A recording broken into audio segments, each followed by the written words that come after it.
will say some magic words, which are magic sparkles. Are you ready? Okay. 1, 2, 3. Magic sparkles. Oh. Oh, yes. Was that you, James? Yeah. And you as well, Max? Yes. So you're here to do the cleaning? Yep. Come on, let's go. Okay, sorry. Thank It's lovely. you. Thank you for coming. Right, keep it pressed in.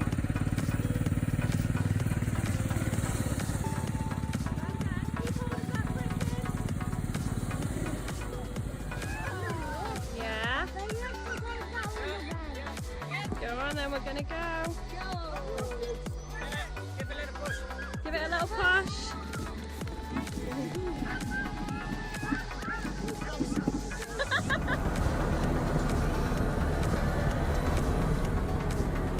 Reaching the tracks. I can see me taking you for a shot like this. What is it? Oh, I got quick open the door. What is it?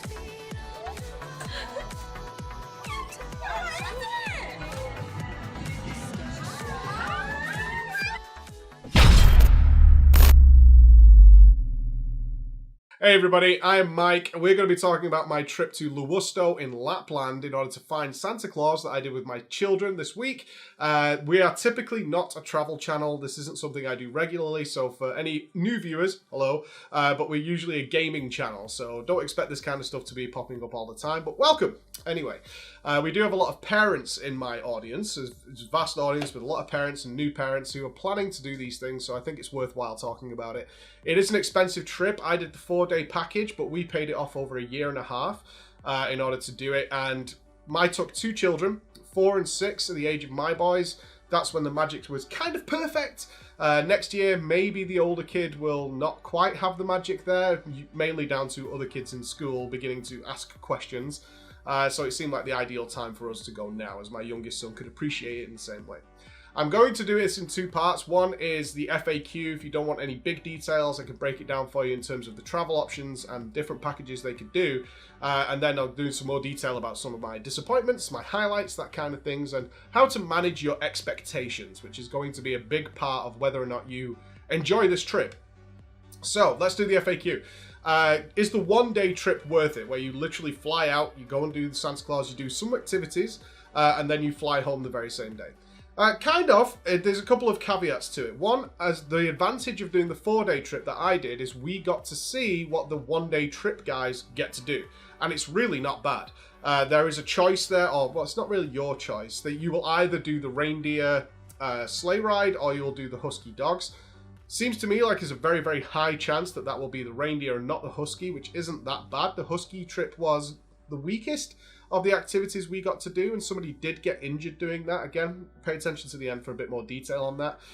Whereas the reindeer sleigh ride on the 1-day trip, from what I could see, was very, very short. However, the snowmobiling, which is on that package, the place where you do everything, which is where they take you on the 1-day trip, was actually really good. It was better than the separate trip we got to do. So that's something to bear in mind, as well as the sledging. Tobogganing is a really big part of this trip, and it's super fun. And the place they take you to do that on the 1-day trip was really, really good. Like, we had a fantastic time there on what was considered to be our day off. So the other caveat to that is the plane cannot always land at the airport in Lapland. The weather is just too bad. In fact, a few days before we left, several trips were cancelled because the plane straight up could not land there. And if you're on the 1-day trip, that kind of might ruin the experience for you. So that's something to bear in mind. Our plane told us, our pilot told us straight up, we have 3 chances to land. The snow was about 1.5 meters when we went. I was there for the Christmas Day experience, which we'll get to in a sec. And he said, we got 3 tries. He managed to do it on the first try, so it was totally fine, and most planes do land there. Just bear in mind, if you are doing the 1-day trip, that might be an issue. I recommend that you go through either 2 or 3 days. If you can get the 2 or 3 days, budget constraints are obviously a big deal here, then go for that. Second thing, should you stay in the log cabin? So there's 2 choices. You can either stay in the hotel or the log cabin.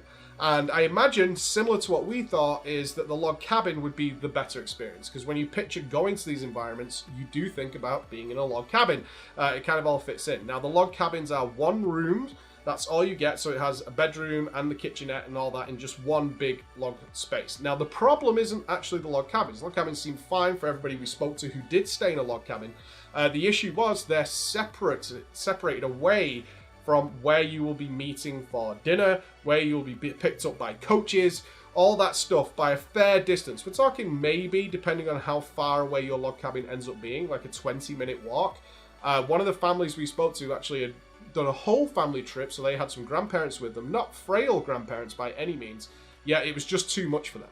And therefore they had to get a taxi every day to the hotel in order to go for dinner, go for getting the coaches to go and do the activities, things like that. The log cabins are kind of separated away.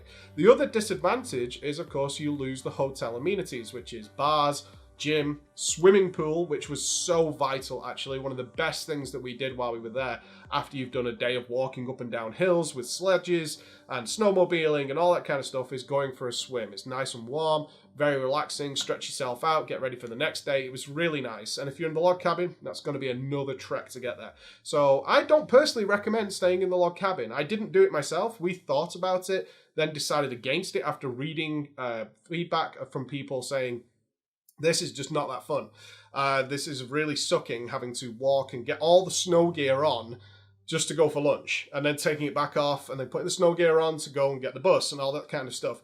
And if we want to go for a swim or we want to go for a drink at night, then we're going to put all the snow gear back on again in order to go and do those things. So that would be another issue I would take up, is maybe the log cabin seems nice, but isn't actually as good practically if you're not prepared to do all those kinds of things. The rooms were okay in the hotel. It's basically a travel lodge if you're in the UK. That's kind of the hotel you get. It's beautiful, and the whole place is beautiful, by the way. It's extraordinarily beautiful.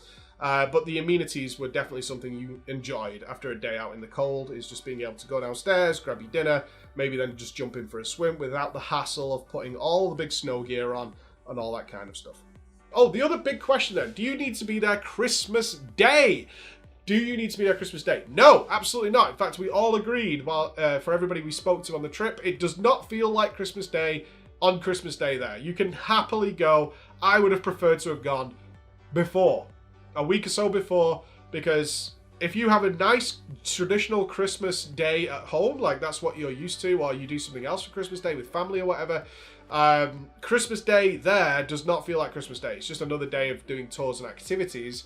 It's still fun, obviously, but it's fun that could be had on a different day. Being there Christmas Day did not make it any more special. And in fact, we kind of wanted to be doing our own Christmas thing, which we couldn't do anymore because Christmas Day had gone. So I would recommend that you don't wait for Christmas Day. So that's generally the FAQ people have been asking me about. The last one I want to bring up is how good were the Santas? This is a mixed one. There are obviously various Santas that will be met. They do a great job of concealing the actual meeting of Santa Claus. So the kids are very surprised. They're drawn into it, and there's no spoilers for any of the kids. Yet their feedback varies. I think this really depends on what you expect the Santa to do.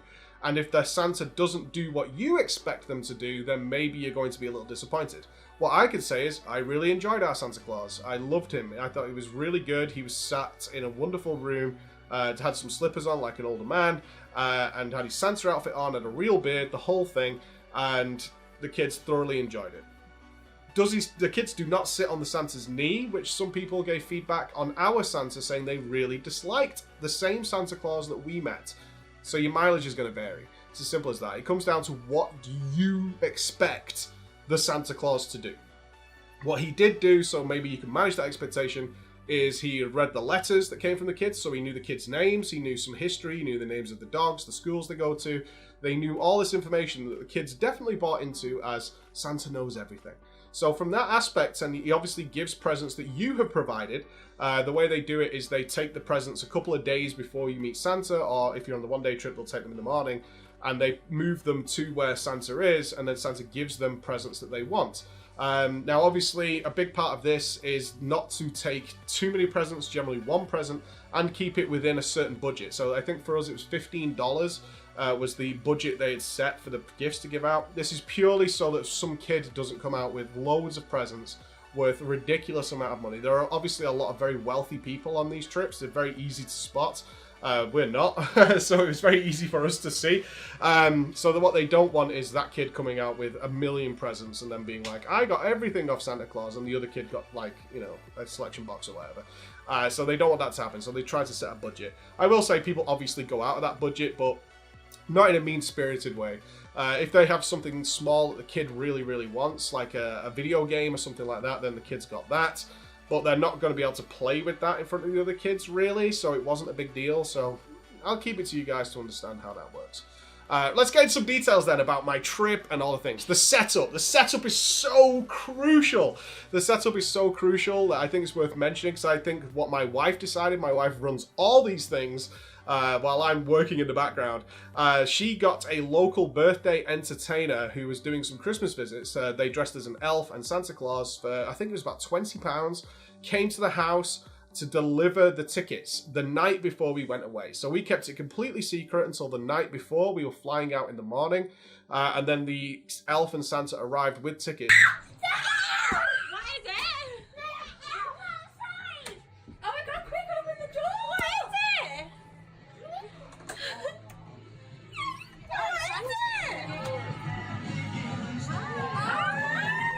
And the way we sold it to the kids was they had been chosen, because they'd been particularly good that year, which they had, to go and see Santa Claus. And the way we played it up as parents was we said thank you to the kids for being so good that we get to go and see Santa with them. So they were very, very proud of themselves, and they were very happy. Then, you know, they were like, I'm so glad you get to go, Daddy and Mummy, and all that kind of thing, because of their behavior. So we put it on them. And also, it was so, the advantage, why I'm telling you this, the advantage as well was it blew the kids' minds to have the elf and Santa, and they're going to see Santa Claus tomorrow, they're going on a plane and all this kind of stuff. It blew their minds so much that they slept so easily the night before. They weren't overly excited, they weren't running around or anything like that. They were so mind blown by the whole elf experience that by the time they got to bed, they just kind of crashed out. So it made it so easy to manage that. One of the things we did have to manage, of course, was the present situation, because kids are obviously very interested in presents. So we made it very clear, it's like, no, they're probably not going to give us all your presents there, because we wouldn't be able to bring them back on the plane, would we? That would be really silly. So we explained that before we even left, is Santa will probably give you something there, he'll probably give you something that you really want. But the mate, I imagine he's going to come to the house while we're there and drop off like the variety of presents that you might get, just to make sure that they knew before we even left that they weren't going to get everything or anything they, you know, all the things that they were hoping to get while we were there. The activities then. So the main activities are sledging, sleigh rides with dogs, sleigh rides with reindeers, and snowmobiling. And also there's an elf house visit in there. So I'm going to break this down. If you're on a trip for multiple days, they just split it in two. If you're on the 4-day trip, you get a free day in the middle, which is really nice, which is where I got to see the 1-day things. And that was actually kind of one of the prime spots. On top of all that is you're out for about 6 hours per day on coaches. They run it like a pantomime, so bear that in mind. Again, this is all about the kids. And the theme of the trip is, where is Santa Claus? So each activity you do is designed to give you a clue as to where Santa is. So really fun on that experience. It's all for the kids though, bear that in mind. So I'm going to mention a little bit of the adult stuff that I found a little disappointing, but again, should have managed my expectations. Let's talk about the Northern Lights first. So the Northern Lights are something I was particularly excited about, but they really don't make it super clear how rare it is to see the Northern Lights. The Northern Lights are low, so you can't just see them in the sky from a distance, depending on where you are. And they're also very, very rare. In fact, it got to the point where when we asked the reps about it, they had been there for 2 months. That's how long the reps work at these events. They had only seen them once, and very, very faintly. Fortunately, on the very last day, my wife downloaded a Northern Lights app that notifies you if the lights have been spotted nearby. Wonderful little app. So we were literally on the very last night we were there, her phone went off and said the lights are nearby. She went out and did an investigation. This was about 11 p.m. and found them. So I was fortunate enough to see the Northern Lights, but I was really fortunate and lucky. Everybody else pretty much who had been on the trip since it started had not seen the Northern Lights, and the reps were so excited who worked the event that they were actually out in the field where we were looking at the Northern Lights and had formed like a little camp themselves because they were so excited to see them. So just bear in mind that it's incredibly rare to see them. So you might get lucky, you might not. So just bear in mind if you're going for that, then that's an adult thing and it might not happen. I will also point out the kids didn't get it at all. They were like, I don't know why this is special. So it was a little bit of a bummer for them. The snowmobiling, I got to do the snowmobiling twice. One is the main trip and then one is the one-day area. A little disappointed in this one again, but it comes down to the fact that they are giving you the tourist version. So when you think about snowmobiling, you might think about going across these beautiful plains with a snowmobile, and that's not the case. They're going to take you extremely slowly. They did ours on an ice lake, which is stunningly gorgeous for sure, yet it's extremely slow, and it's over in about 2 minutes. So then you get back off and go and do your merry business. They did run it well by having the elves. There are 2 types of elves. There are the 5 special elves. You'll be hearing a lot about them. You sing about them and all that. They're wonderfully in-character people who make the trip for the kids. And then there's about 20 non-special elves who were awesome as well. These people were really, really tremendous with the kids.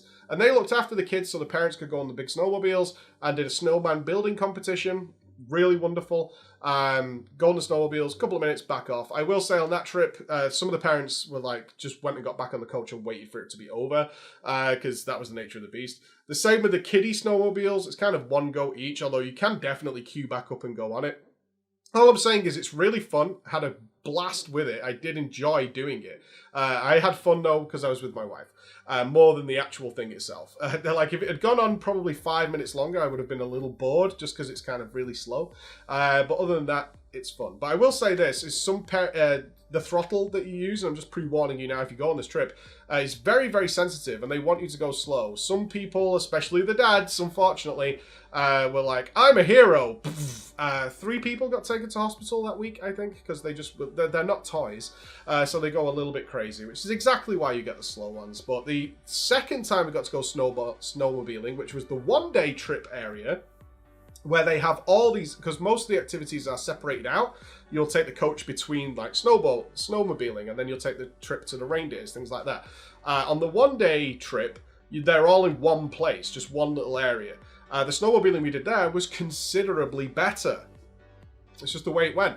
We got to go up a giant hill, do a big turnaround, and then come down a big hill on the snowmobiles. Very, very fun. Much, much better than the ice lake, which you wouldn't expect, but that was the nature of the beast. Let's talk about the dog sleigh riding. It's very physical. They should. I would have expected a little bit more notification of how physical it was. We did have an injury on our coach. It was a grandma, yet she certainly wasn't, again, not a frail grandma. She was a sturdy Scottish lady. But they obviously give you, again, because they're not tourists, they give you relatively slow dogs. They don't want, you don't want you going crazy and things. What that meant is, unless it was perfectly flat or downhill, they didn't really go anywhere. And that means that you're on the back of the sled. You have to jump off and just push the dogs to keep them going because they come to a complete stop. What this meant is, one, very slow. And also, every time there was a steep hill, of which there were several steep hills, the entire thing just came to a stop. And people just couldn't get the dogs to get up there. So what we had was a tour guide who would be in front, and he would take like 2 people, and then there'd be another tour guide with another 2 people behind. We got like 8 dogs each. The family just sits in the sled, and one person gets to go. You can swap halfway around who's driving, which is what we did. I did the first half, and then my wife did the second half. But what happens is every time you get to a steep hill, is it kind of comes to a stop, and the reps have to get off and kind of help push the dogs up the hill. And then your turn comes, and the same thing sort of happens. Now, luckily, I'm a big guy and pretty strong, so I was able to get the dogs up without a rep's help, but my wife had no chance. She had absolutely no chance, mainly because she was trying to push my fatty body up this hill as well. But you can't get out, which made me annoyed. So I would gladly have gotten out and just carried on, but I had the kids sat on top of me and we're buried in a sled. So without having to stop and sort of redo everybody, it wasn't going to happen. So a rep did have to help her, and then behind us the same thing again, which means you kind of have to stop. And it's also pitch black. There's only 4 hours of daylight in Finland. So we didn't see much either. We didn't get to see much. So it was one of those cases where it went on for a long time, but it's on a preset course. So you're not in any open fields. You're in pitch black. They even give you a headband with a torch on it, so you can kind of see where you're going, which didn't really help. So ultimately my wife held up her phone with a torch on, which was much brighter. and allowed us to see what we were seeing. It was the most disappointing experience. But again, should have managed my expectations a bit there. They clearly weren't going to let us run across a field with the dogs, although that would have been way more fun in my opinion. But so it's not, even though you don't get to do that on the one-day trip, I would think I mean, there's a chance you can. They say either or, but there's a chance it's easier for them to do the reindeer than it is the dogs, because the dogs takes place in a different place, an actual like husky dog sanctuary, which has about 200 dogs, which was cool. The reindeer is much easier for them to sort out because they can bring the reindeer to the one-day area. Then I wouldn't worry about it too much. I really wouldn't worry about that if you're on a one-day trip. It's a wonderful experience. I'm glad I did it. Absolutely glad I did it. Going back, I wouldn't be too bothered about doing it again. That's all I'm saying. Let's talk about the reindeer then. So the reindeer one is a big difference whether you do the 1 day or the 4 day. I got to get the 4 day experience. Got a 30-minute reindeer sleigh ride through an enchanted forest. It was incredible. It was absolutely incredible. It was easily one of the highlights of the trip. Was the reindeer sleigh ride. It was so good. Vice versa, on the 1 day trip, they take you on a 2-minute circle around a cafe. So technically you can get that picture if you want it for social media, but it's not going to be anywhere near as good, which is why I recommend the 2 and 3 days. One for the double snowmobiling experience and for the proper reindeer experience, which is so cool. Like the reindeer experience I got was absolutely magical. It was amazing. It was a pristine, perfect frozen forest. The alternative was to go in a circle around a cafe in a car park, which is... it's not quite as good. It's not quite the most fun experience ever. The final experience then, which is sledging. And I say that as an experience because it is the most fun. It is so good. You can sledge anywhere there, especially if the snow has been falling properly. You can sledge anywhere. Around the back of the hotel itself actually has a huge stack of toboggans and another sort of husky dog style sleigh, which my wife really enjoyed, where you could stand on it and push it downhill. It was much more difficult to push uphill, but the sledges have string on them, so you can literally drag your shopping, you can drag the kids, you can do whatever you want to do with the sledging, but you can sledge anywhere. A slight hill, a slight mound, you can get a sledge going. And behind the back of the hotel, which wasn't pointed out to us, so I'm letting you guys know now, was a giant frozen lake with a lot of beautiful walk and pathways, which were definitely like places that you could just go for a big walk in a loop around the lake and things like that. They had the best sledging there. They had so much cool sledging to do there. Not only that, they took us sledging 3 times. Yeah, I actually thought this was filler at first, but I didn't mind because it was so fun. It was the only experience when they said, right, we've got to get back on the coach, that I was like, damn it, I'm not finished yet. So they took us sledging, first of all, in a local car park, yet they had an area segregated off from that, which had a huge hill, and they played the Okie Kokie. Again, it's pantomime, which was good because it stretched up the kids and got everybody loose, and the adults as well. Got them warmed up in this cold weather. And then we sledged there for about an hour and a half. And then later in the day, they said, you guys like sledging so much, we're gonna do it again. I was like, really? We've got so many more things to do. Is this a good idea? Are we missing out on stuff? Which we didn't. We didn't miss out on anything. They took us to a ski resort, which actually had closed one of the smaller training slopes for skiing and let us sledge down that for another hour and a half. And they had a conveyor belt which literally carried you back to the top. Thumbs up. Thumbs up, because let me tell you, carrying 2 kids, which is what I ended up doing, up and down a slope over and over and over again, gets really tiring on the legs. So this place literally had what they called the magic carpet. You stand on it, it's just a conveyor belt that just runs you up and down, runs you up to the top, you sledge back down, you stand on it, and it just whisks you back to the top. It's just a travel aid like you'd see in an airport or something like that. It's so good. Had the best fun there. So the sledging, a big highlight. On the Boxing Day, which was our free day, there's no planned activities, yet they take you to the 1 day place, which is what I've been mentioning so far. They had buses that would arrive every half an hour and take you to this place. And at this place, they had the reindeer, which went around the cafe. They had the mini snowmobiles again, which my kids were zero interested in. I was very surprised by this. Some kids were definitely doing it, yet it was not a big highlight. They had yet another ski slope, in fact, 2 ski slopes to go sledging down. No travel aid at this time, so you are going to be walking, but it was super fun. The kids adored every second of it. And that's where they had the big adult snowmobiles again to take you and let you do the more fun experience, in my opinion, of snowmobiling as an adult. So that was really awesome as well. that's got cuts to Santa. There is elf house visits and stuff where they tell stories and things like that. There's a lot building up to the 5 main, the 5 special elves, which are all named and they have a song about them and things like that. They become celebrities by the end. There's even like a signing at a party that you can go to, the We Found Santa party. A brief note on that though, the We Found Santa party, after you meet Santa Claus, is the finale of the trip. They said to us, there's going to be shuttles running you to the place, because they don't do it in the hotel. There'll be shuttles running to the place, so if you don't want to wear your big heavy snow stuff, then you don't have to. However, what they didn't mention is the shuttles do not take you back to the hotel. So we had the kids dressed in their party clothes. I was in my standard clothes, which is absolutely terrible for, you know, -10, -15 degrees. Therefore, we got on the shuttle, we got there. When we were done and time to leave, we were like, what time do the buses take you back? And that's when they revealed, oh, they don't. We didn't even have coats, which was our mistake for sure, but we were basing it on the idea is there's a coach going to take us from the hotel to the place and then bring us back. That was not the case. Luckily, it's kind of downhill from where you are to the hotel. It's about a 3-minute journey, so it's really not that bad. We put the kids in sledges and just kind of sent them on their merry way back to the hotel. So it wasn't that bad, although it definitely gets a little bit cold. Meeting Santa was done wonderfully. You get a sack which holds your snow stuff at the very first day, and when you going to see Santa, they keep it very secret, and they do a thing where one of the naughty special elves has made a big mess and they need the kids to come and help. And can you get the sacks in order to pick up all the sawdust? He's left a lot of sawdust inside this house.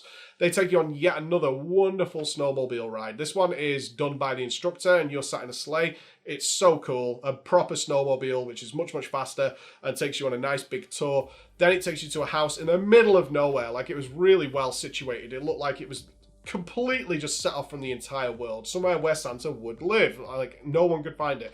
And they hung around out there. They had the special elves there. And they take the kids in one by one. And the way they did it was really, really cool. Is you go into the house and then suddenly a lady's there and she's like, oh, I'm Mrs. Claus. And the kids are like, what? And I played it up as well. I was like, you're Mrs. Claus? Like, yeah, I'm Mrs. Claus. And she gives gingerbread cookies that she's just baked. And she's like, did you want to see my husband kind of thing? Well, you have to say the magic words if you want to see him. And they say the magic words. They have a hidden bookshelf which slides open. And she's like, oh, you managed to do it. Then you go in and you see Santa. And then after that, the big tricky elf, who has become kind of a celebrity to the kids at that point, says, this is my biggest trick yet. Because you have to walk past the kids outside who have yet to see Santa. Is to say, look, I've tricked everybody. I told them there's a big mess in here, but it's not. This is Santa. So I need you to make sure that you don't spoil the trick, because it's really funny. And make sure you say you had to clean up a big mess when you go outside and all that kind of stuff. And the kids all bought into it. No one spoiled it for anybody. As you go back and you take the snowmobile back to the coach where the kids have now got their presents and things like that, and you hide the presents in the sacks, obviously. That's why they ask you to bring them. So overall, magical experience. Would I recommend it? Yes! 100%. If your kids are buying into what's happening, it's so good. There will be periods as adults that you're a little bit like, this is really boring. Particularly like the educational sides did not fly well with me. I don't mind, and I take the kids to a lot of museums and things like that, and to educational play places. They just didn't really work it correctly. Like, some of the elf stories that they told were about 20 minutes long, and the kids are getting really tired by there. The reindeer farm, although we met the owner who gives like a speech, it's a long speech. It's about 20-25 minutes of like reindeer breeding patterns, and then he kind of went into here how he doesn't like suburbs and cities and how free he is. He kind of got into his own personal life philosophy, and the kids obviously got really bored and started messing, and he was quite abrupt with saying, like, keep your kids under control to some people. And I was like, really? Because, like, your story is not hitting home with the 4-year-olds, bro. You know, those kind of things. But again, it's for the kids. The kids buy into it. The kids have a lot of fun. Well, I will say the extra special stuff they throw in, which I don't want to spoil for you, is the elves and Santa do some extra secret stuff that is not mentioned on any of this stuff here, and really puts the icing on the cake for the trip. Absolutely wonderful. Not a trip I would ever do again. Obviously, I think we bought into it's a once in a lifetime things for the kids. Like, no kids get chosen twice. I never got picked as a kid. We sold it that way, and thought it was wonderful. I didn't see anybody complain, despite the fact that we had an injury. We had an injury, but I spoke to the lady. She was fine with it. Like, she pulled a muscle, but she was going to be okay. Just bear that in mind as you go there. I think the one-day trip could work as long as everything works out idyllically, which is your flight is fine.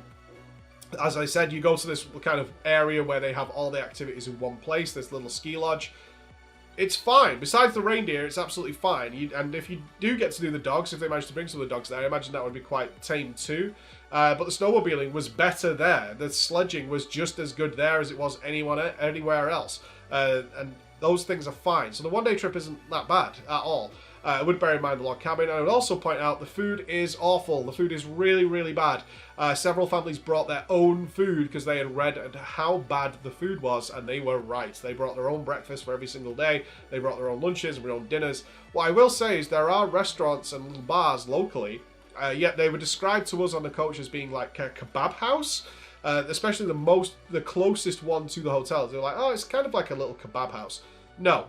It's not. It's kind of like an upmarket bistro, actually. It had the best food. We ate out once, and it was just there, and it had the absolute best food by miles. We even had to wait for a table for 30 minutes. It was so busy. It was a wonderful little place. So if you hear about that, just bear in mind the food is awful. You'll definitely see the kids kind of resort to like salad and chips by the second day. That's something to do. Thank you so much for listening, ladies and gentlemen. I hope you enjoy. Bye bye.